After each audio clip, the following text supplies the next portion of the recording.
L'histoire de Babamba Traoré, un grand roi et héros de l'Afrique de l'Ouest couronne, qui était Babamba Traoré.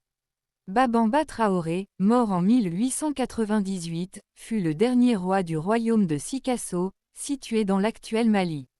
Il appartenait à la dynastie des Traoré, fondée par son frère aîné Thiéba Traoré, qui avait fait de Sikasso une grande puissance de la région au XIXe siècle.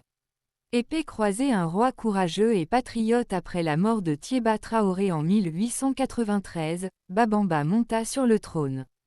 Comme son frère, il rêvait de défendre l'indépendance du Kénédougou, nom du royaume de Sikasso, face à la conquête coloniale française qui s'étendait dans toute l'Afrique de l'Ouest.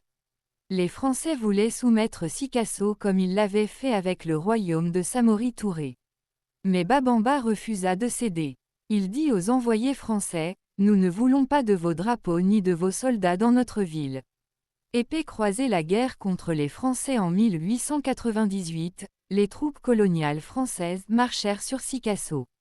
Babamba organisa la résistance, il fit renforcer la forteresse du Tata de Sikasso, une muraille de terre et de pierre très solide.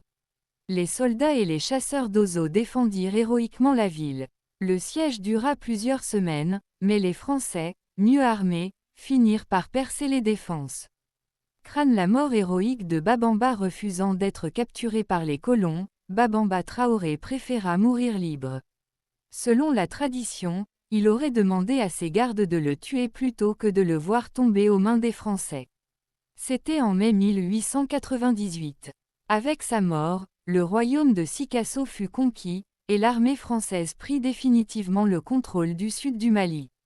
Globe terrestre, son héritage. Aujourd'hui, Babamba Traoré est célébré comme un symbole de résistance et cas esclave.